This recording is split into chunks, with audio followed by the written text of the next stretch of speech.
Hello class ninth. इससे पहले के टॉपिक में हमने वैद्युत संयोजकता के बारे में पढ़ा और उसके कुछ उदाहरण दिए।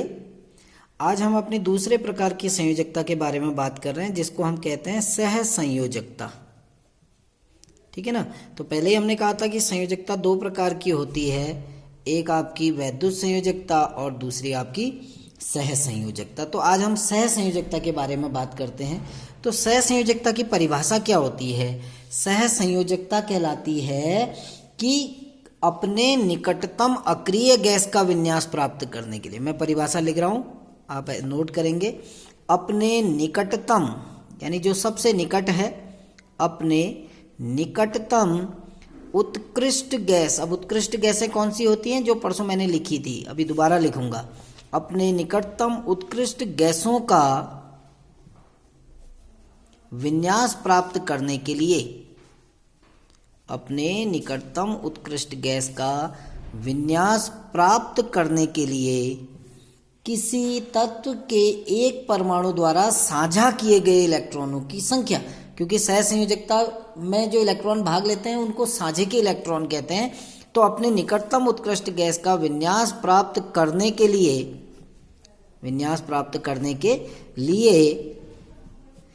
किसी परमाणु द्वारा साझे किए गए इलेक्ट्रॉनों की संख्या, किसी परमाणु द्वारा साझे किए गए इलेक्ट्रॉनों की संख्या क्या कहलाती है? सह संयोजकता कहलाती है। आप सेंटेंस पूरा कर लेंगे, मैं इतना लिख रहा हूं। अपने निकटतम उत्कृष्ट गैसों का विन्यास प्राप्त करने के लिए किसी परमाणु द्वारा साझे किए गए इलेक्ट्रॉनों की संख्या को उसकी सह संयोजकता कहते हैं। यदि कोई परमाणु माना एक इलेक्ट्रॉन का साझा कर रहा है, यदि किसी परमाणु द्वारा एक इलेक्ट्रॉन का साझा किया जाए तो उसकी सह संयोजकता कितनी होगी? एक। यदि कोई दो इलेक्ट्रॉन का साझा करता है तो उसकी सह संयोजकता दो होगी। यदि कोई तीन इलेक्ट्रॉन का साझा करता है तो उसकी सह संयोजकता तीन होगी। यदि कोई चार इलेक्ट्रॉन का साझा करता है तो उसकी सह संयोजकता चार होगी। इसी प्रकार तो सह संयोजकता होती है कि जितने इलेक्ट्रॉनों की वो साझेदारी करता है, किसके लिए? अपने निकटतम उत्कृष्ट गैस का विन्यास प्राप्त करने के लिए। जैसे हम उदाहरण लेते हैं, पहला उदाहरण हम ले रहे हैं हाइड्रोजन की सह संयोजकता, यानी जो हाइड्रोजन का है उसकी सह संयोजकता, हाइड्रोजन की सह संयोजकता। अब देखो हाइड्रोजन की सह संयोजकता कैसे निर्धारित होगी। देखिए, हाइड्रोजन का जो परमाणु क्रमांक होता है वो एक होता है। यदि हम इसका विन्यास करें तो इसका विन्यास कितना होगा? एक। अब मैं यहाँ पर पहले उत्कृष्ट गैसें लिख रहा हूँ। देखो, हीलियम, नियॉन, ऑर्गन, भाई इतना ही लिख रहा हूँ, ज़्यादा नहीं। 2, 10, 18 इनके परमाणु क्रमांक है क्रमशः। इसका विन्यास करेंगे 2, इसका विन्यास करेंगे 2,8, इसका विन्यास करेंगे तो 2,8,8 हो गया ना। अब देखो, हाइड्रोजन नियॉन जैसा बन सकता है क्या? नहीं बन सकता है, क्योंकि नियॉन के पास 10 इलेक्ट्रॉन है, हाइड्रोजन के पास 1 है, तो इसको 9 इलेक्ट्रॉन लेने पड़ेंगे, संभव नहीं है। तो हाइड्रोजन किसके जैसा बन सकता है आसानी से? हीलियम जैसा बन सकता है ना। अब हीलियम जैसा, इसके पास 1 इलेक्ट्रॉन है, हीलियम के पास कितने हैं? 2। तो हाइड्रोजन अगर हीलियम जैसा बनना चाहता है तो वो क्या करेगा? 1 इलेक्ट्रॉन का साझा, इसीलिए मैं यहाँ पर लिख देता हूं, हीलियम जैसा विन्यास प्राप्त करने के लिए, हीलियम जैसा विन्यास प्राप्त करने के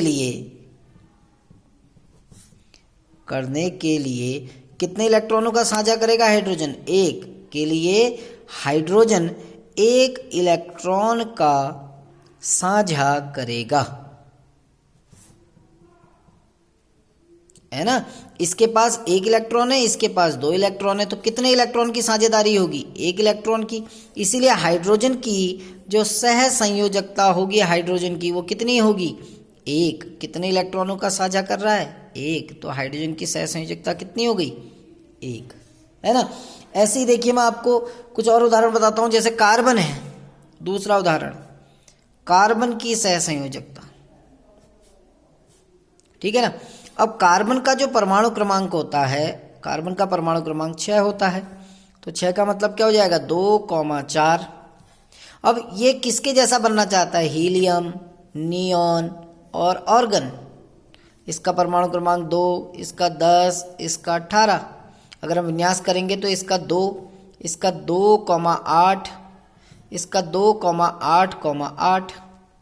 अब हीलियम देखो, जो कार्बन है वो सबसे आसानी से बन सकता है किसके जैसा? नियॉन के जैसा बन सकता है ना। तो ये नियॉन जैसा बनने के लिए क्या करेगा? इसको नियॉन जैसा बनने के लिए 4 इलेक्ट्रॉन की साझेदारी करेगा। कितने इलेक्ट्रॉन की साझेदारी करेगा? 4 इलेक्ट्रॉन की, क्योंकि इसके 8 हैं, इसके 4 हैं, है ना।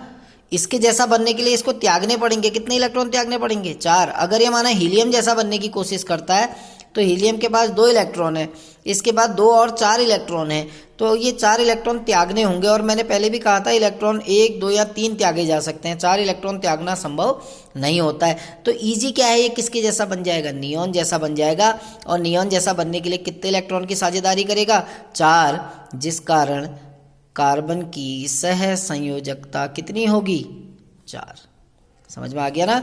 तो ठीक है, नेक्स्ट वीडियो में हम कुछ और उदाहरण लेके चलेंगे जिसमें आप आसानी से किसी भी तत्व की संयोजकता बता सकते हैं। जैसे अगर आपको कह दिया जाए, माना मैं आपको उदाहरण दे रहा हूं, आपसे कहा जाए कि परमाणु संख्या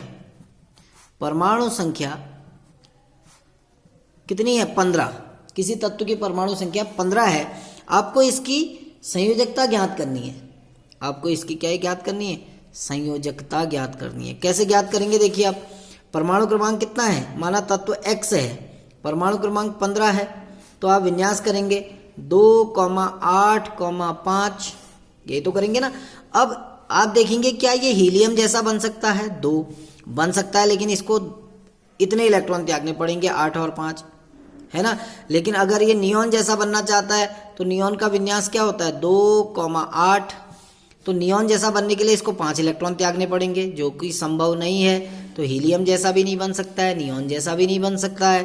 अब ऑर्गन का विन्यास क्या होता है? 2,8,8, यानी ये ऑर्गन जैसा बन सकता है। और ऑर्गन जैसा बनने के लिए यहाँ 8 इलेक्ट्रॉन है, यहाँ 5 है, तो कितने इलेक्ट्रॉन चाहिए? 3।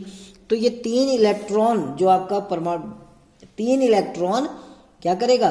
ग्रहण करेगा, ठीक है ना। ये 3 इलेक्ट्रॉन ग्रहण करेगा, और जब 3 इलेक्ट्रॉन ग्रहण करेगा तो इसकी संयोजकता 3 हो जाएगी। इसकी संयोजकता कितनी होगी? 3 हो जाएगी। तो इसीलिए परमाणु क्रमांक 15 का जो तत्व होगा उसकी संयोजकता कितनी होगी? 3 होगी। तो बाकी की प्रैक्टिस आप करना, कुछ उदाहरण मैं आपको अपनी नेक्स्ट वीडियो में बताऊंगा। Thank you.